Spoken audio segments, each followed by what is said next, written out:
So glad to be here among some of my teachers and my senior colleagues to go over this topic titled hepatic encephalopathy. I don't have any disclosures related to this talk or any conflicts, but throughout the next 30 minutes or so, we will be reviewing. These are the objectives we're going to be going through. We will all first. I'm sorry, can you change your screen to the full screen, not the presenter? Easy fix. Okay. Thank you very much.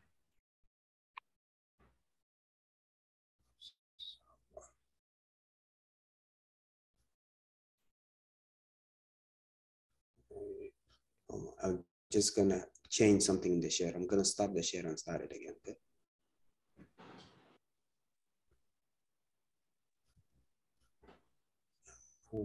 I'm using 3 screens, so that's why it's making it a little challenging.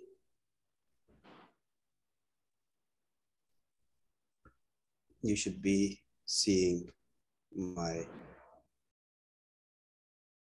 Yes, that's perfect. This looks better. Okay, good. Good. Sorry about that. So the objectives here will be to outline the different classification systems for hepatic encephalopathy, and also recognize that there are various diagnostic tools that are used to reach the diagnosis of this condition, and also to describe some of the pathophysiologic pathways and some treatment targets for hepatic encephalopathy based on these pathways, and to summarize some of the treatment options available for treatment of this condition. So first, let's start by defining what's hepatic encephalopathy. So it's a brain dysfunction that occurs in patients with liver disease and portal systemic shunting. So the key word here is liver disease and portal systemic shunting. So encephalopathy in a patient who doesn't have an underlying known liver disease, such as cirrhosis or portal systemic shunting, meaning if they have a TIPS or surgically created shunt, the definition of hepatic encephalopathy does not apply here, but it will be an encephalopathy from whatever etiology it is.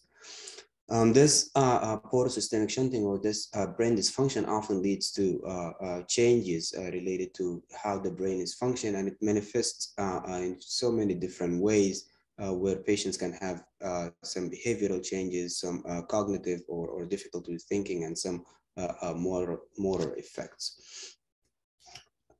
It has a very high associated morbidity, and the mortality is actually not associated with hepatic encephalopathy, as hepatologists usually say. Patients don't die of hepatic encephalopathy, but they die in hepatic encephalopathy, meaning usually it's associated with something else that leads to their death, meaning going into a coma and developing aspiration or having infection-related complication. It does have a very high financial and socioeconomic burden. It's pretty common. So in patients who have cirrhosis at the time of their diagnosis, maybe around 10 to 14% of them would have hepatic encephalopathy.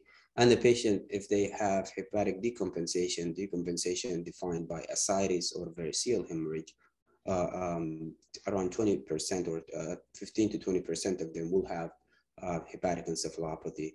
And in patients who undergo TIPS, the transjugular hepatic intrahepatic portal shunting, around up to 50% of them might develop hepatic encephalopathy. And the problem is that with hepatic encephalopathy is that if it occurs, it keeps occurring again. So there's always this risk of having hepatic encephalopathy episodes in future. There's a 40% annual risk of recurrence. And the prognosis of hepatic, as I said, and the problem with hepatic encephalopathy is that we are able to only accurately or reliably diagnose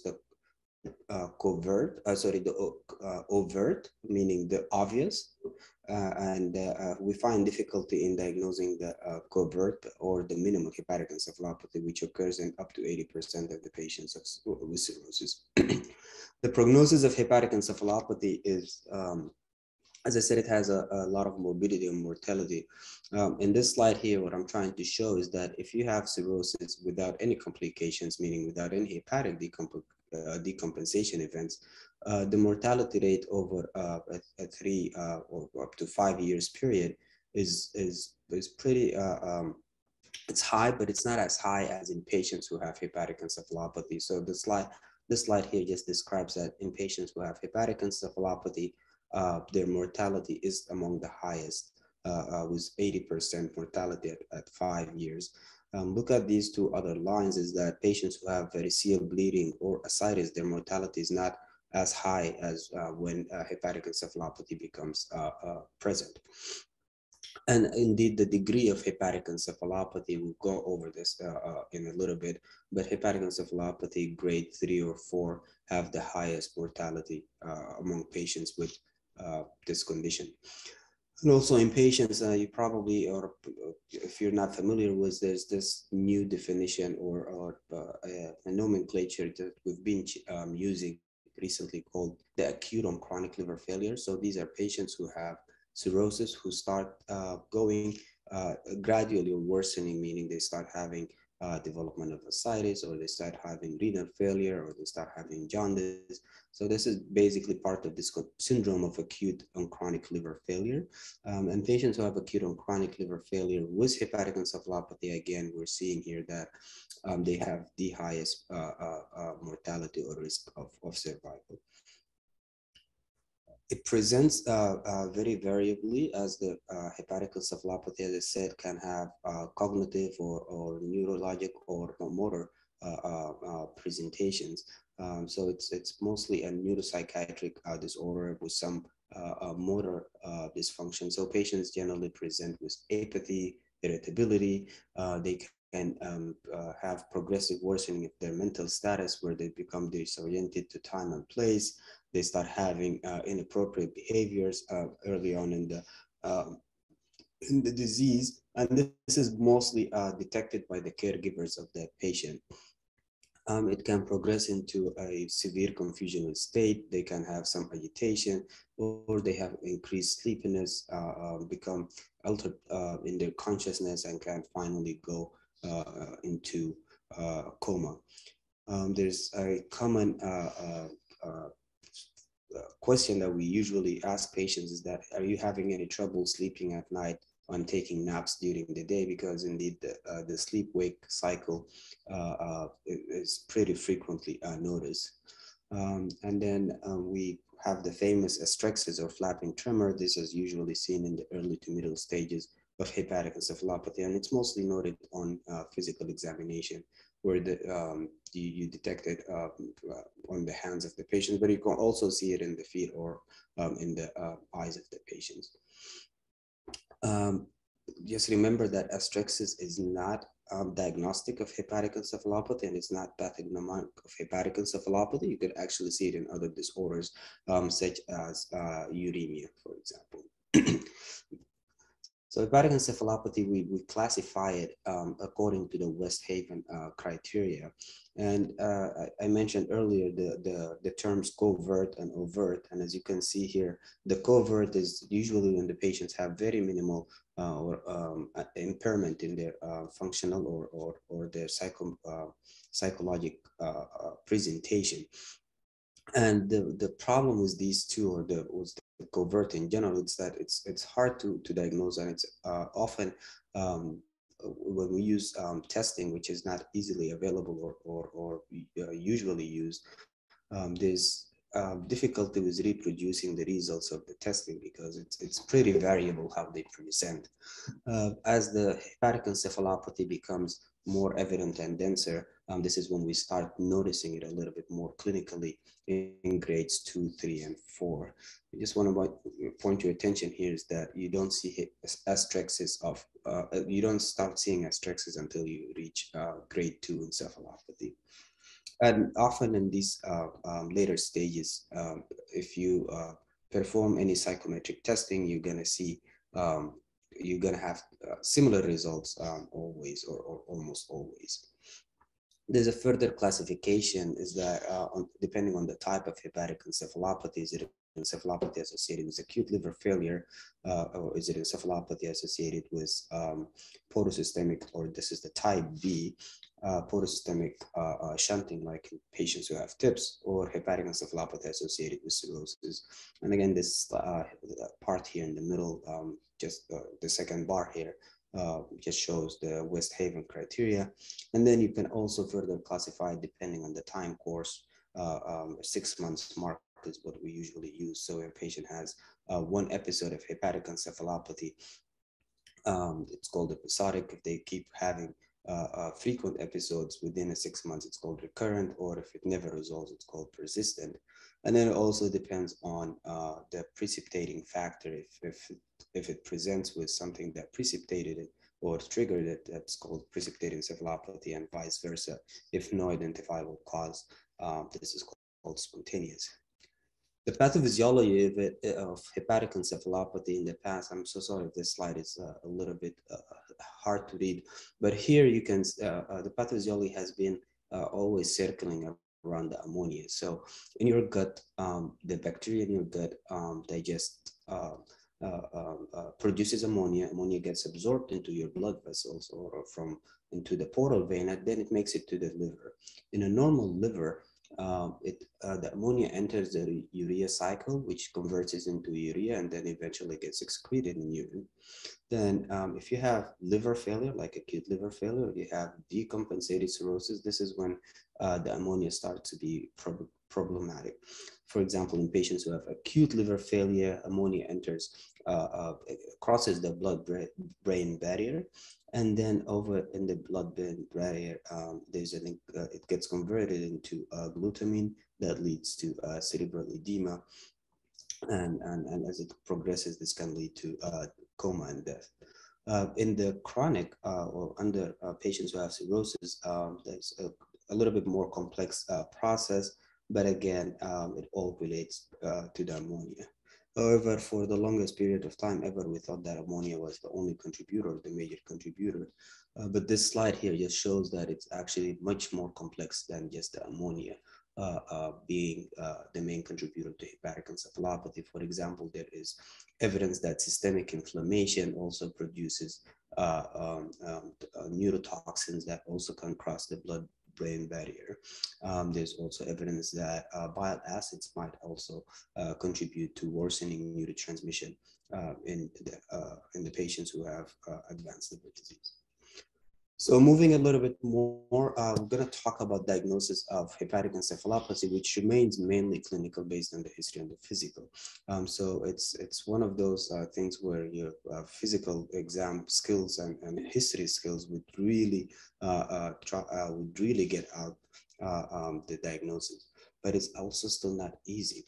So this is a study here that showed, or a review article rather, that even with our best clinical skills, we're only able to identify the tip of the iceberg, which is only the overt hepatic encephalopathy.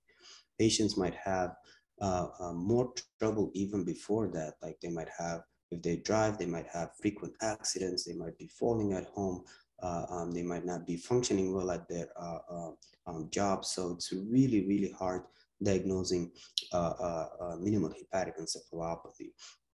And the problem is that there's a lot of testing involved in in diagnosis of minimal hepatic encephalopathy, which is pretty cumbersome and not easy to perform. So your number one tool for the diagnosis of hepatic encephalopathy remains your clinical skill and physical exam.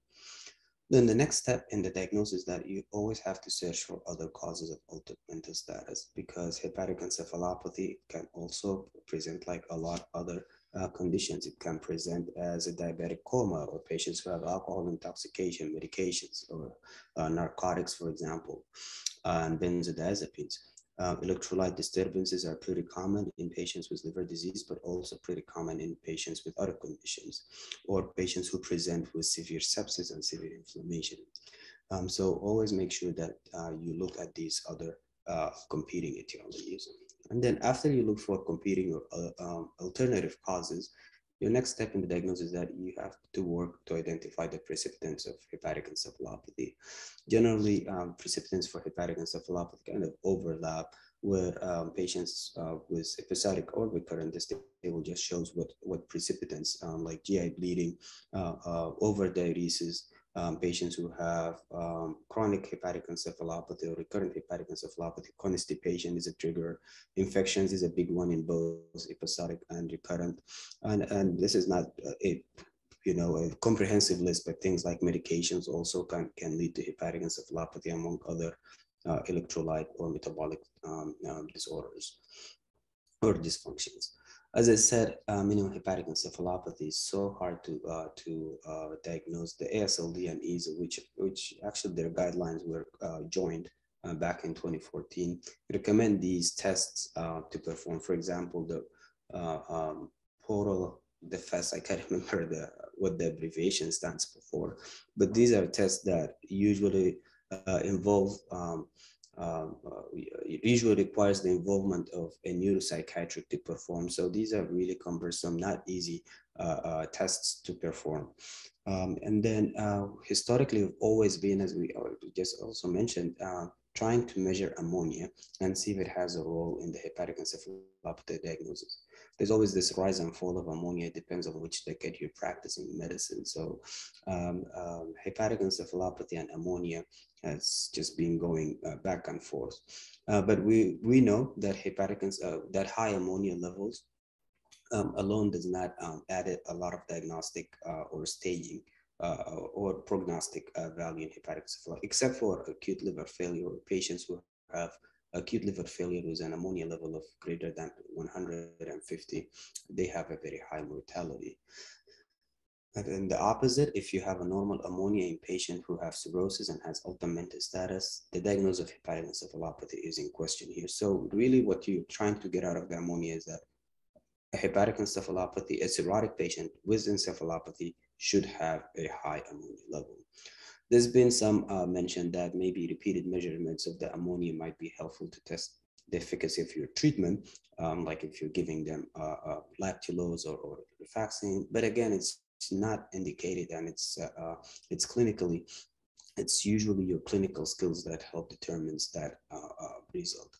And just remember that measuring ammonia accurately is extremely difficult. It has to be arterial ammonia. The patient should not be clenching their fist, and they should not be a tourniquet, and should be sent on ice and processed in 20 minutes. So really difficult to achieve all these criteria to have a reliable ammonia reading. There has been a recent study that showed that an ammonia level of approximately 79 had, again, a higher prediction of developing other organ failures in addition to the liver.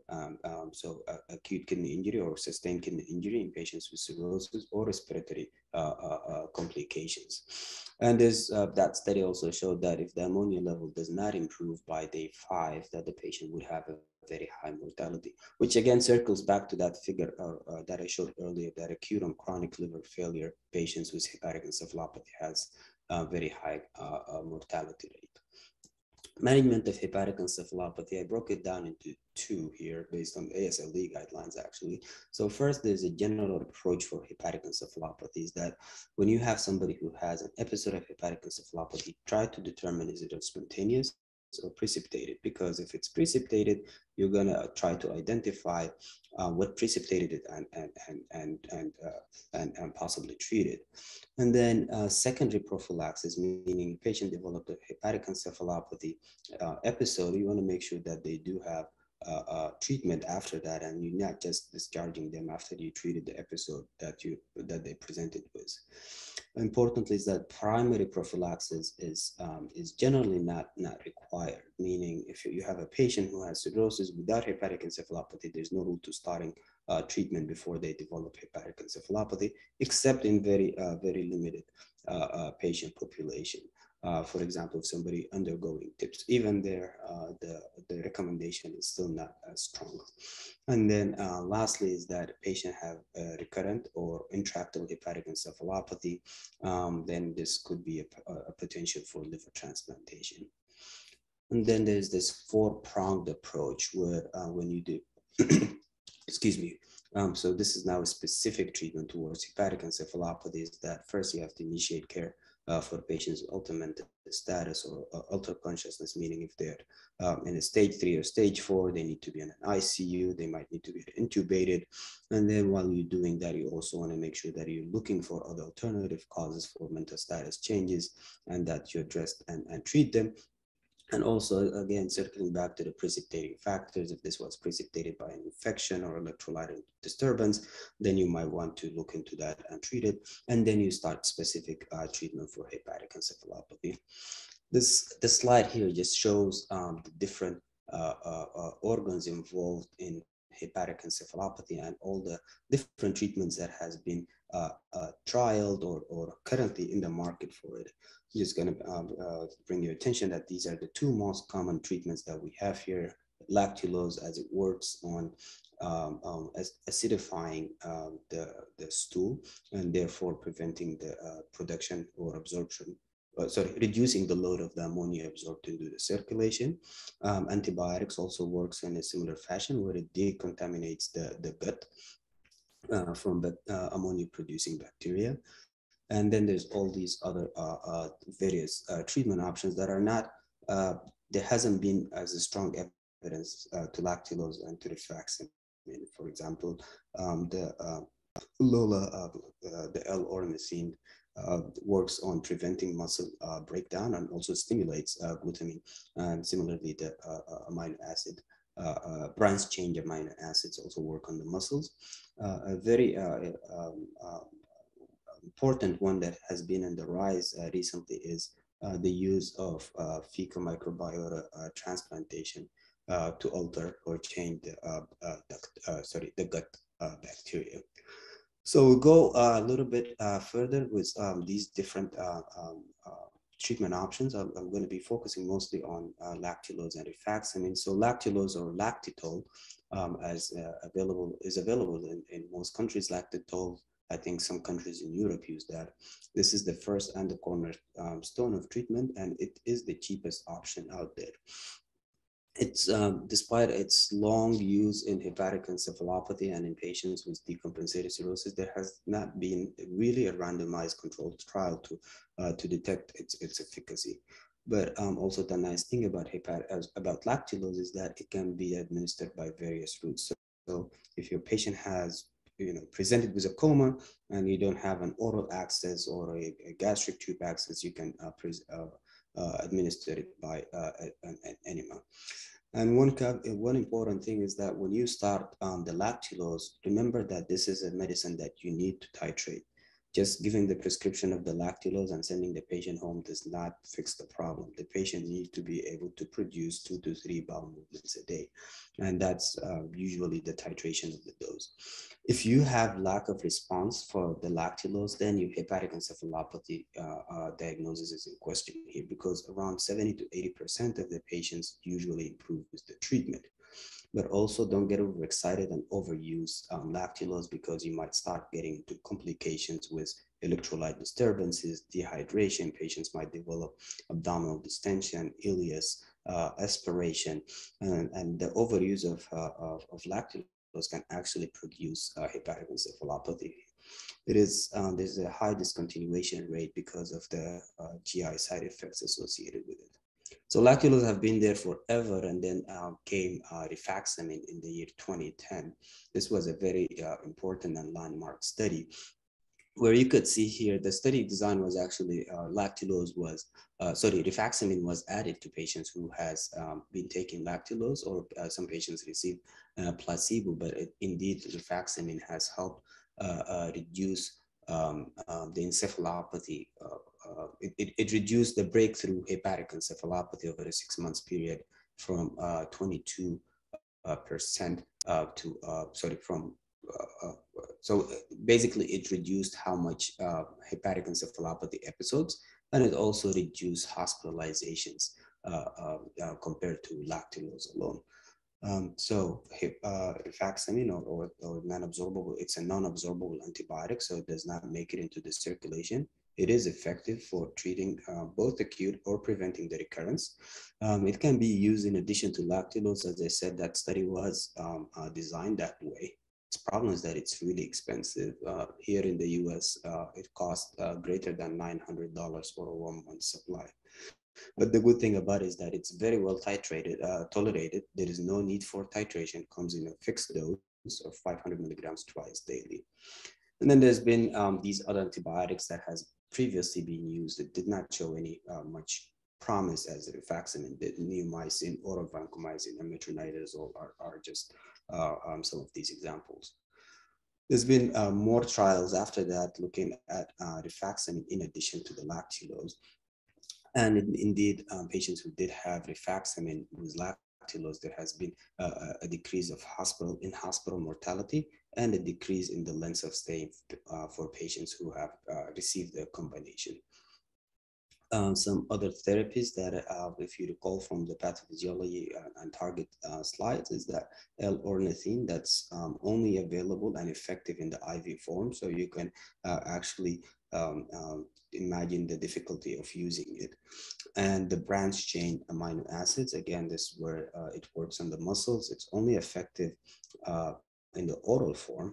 It's not easily available either. And it does improve the encephalopathy, but it has no effect on the mortality of the patient. And then, as I said earlier, there's the modification of the colonic flora through prebiotics, probiotics, and the fecal microbiota, which is a very promising and in a rise treatment option. And then the use of laxatives by itself, I know it makes sometimes patients, providers think that, well, if lactulose works, maybe another laxative would, but that's not true. It's not just a simple laxation that affects or have an effect on the treatment, but it has to be lactulose. Or recently, there's been studies looking at the use of polyethylene glycol. That's basically the same that we use for bowel prep. So in these patients, there's been a trial before that used lactulose versus polyethylene glycol for the treatment of encephalopathy. And they saw a significant decrease in this is called the hepatic encephalopathy scoring algorithm. There was a decrease in that in patients who received polyethylene glycol, and it also reduced the length of stay in these hospitalized patients. And it seems to be more tolerated in hospitalized patients, especially in the ICU, because patients are prone to developing ileus, and lactulose sometimes is not a very friendly medication to administer.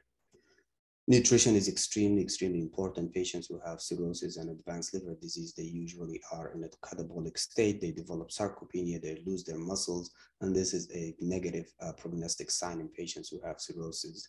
In the past, in our teaching, I remember in our time, we used to always recommend a low protein diet, but actually there's been no data to support this. I mentioned the let them eat steak term. There was a study that actually showed that patients who have a high protein intake did a lot better than patients who have a protein restricted diet.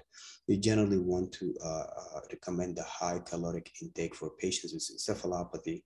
The protein intake is quite high, around 1.2 to 1.5 grams per kilogram per day, which is higher than what the normal individual would actually require. And then you also want to recommend smaller meals, frequent meals throughout the day, because you want to prevent further muscle breakdown that would lead to an increased production of ammonia. And also tell the patients or ask the patients to have a late night snack, because during their overnight sleep, they're fasting, and there's an increased breakdown of the muscles and also increased production of ammonia. And again, the branch chain amino acids might also, as I showed earlier, might prevent further muscle breakdown and can also help with that, with providing that nitrogen balance. So what do you do when therapy fails? You tried all your medical therapies, and now you kind of in in a confusion state yourself, is that what exactly is happening. So always look again. You would always identify a precipitating factor or another reason for it. But if you truly did all of this and you still fail, this is when you start looking for portosystemic shunts or spontaneous portosystemic shunts. The most common one being the splenorenal shunt. And if you do, this is generally detected by a contrasted study. Just be careful if a patient has renal failure, that this might not be something you want to do.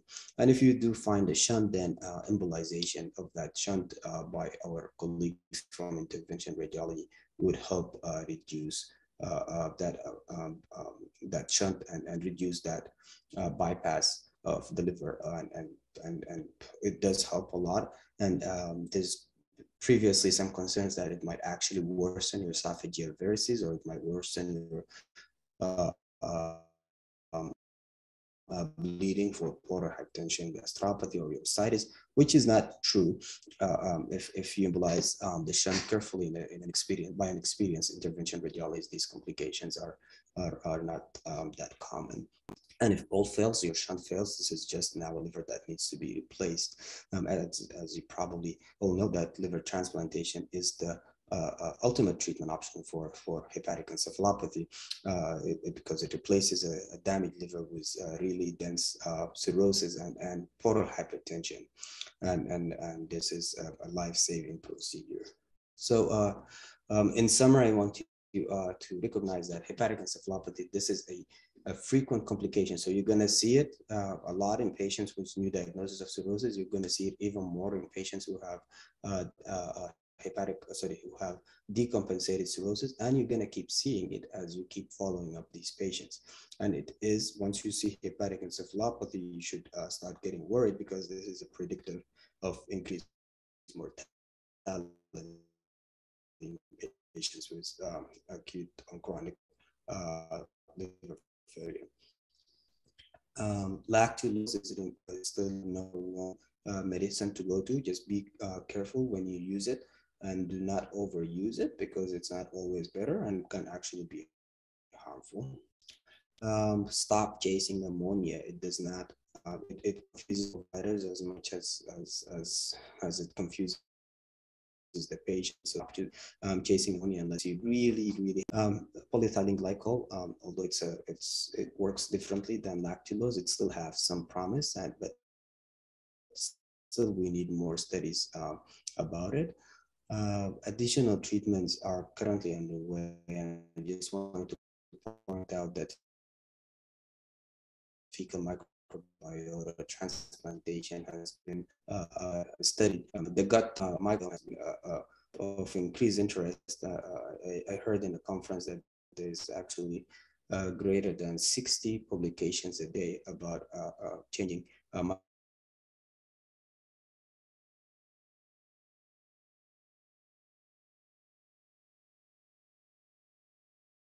microencephalopathy. Going to be your excellent and ultimate treatment. Thank you. So this is my drive to work. This is our campus, a 1,000-bed hospital, and every day we drive to work to take care of patients with liver disease. This man always comes up in my mind, and I don't know if you guys, now you can unmute if anybody knows this. Maybe Dr. Busher might know who this guy is, or individuals who participate or practice in transplantation. It's odd doing presentation through Zoom, so you don't get the interaction. But this Dr. Thomas Tarzal. Thomas Tarzal is it's called the father of transplantation. He performed the first liver successfully transplanted and maintained a liver transplant. So never give up, because this is how you reach success. He has over I think 2,200 publications, writing and publishing at that time. And I also want to introduce this gentleman to you. This is the first liver transplant patient from Sudan. The surgery was performed by Dr. Starza back in 1989. He survived 30 years after his transplantation, thanks to Dr. Sarzo. This is actually my father. He received his transplantation, as I said, back in 1989, and he unfortunately passed away in 2018. Him and Dr. Starzl has remained friends throughout all these years. And with that, I conclude my presentation, and I think I would end my screen sharing if that's okay. Thank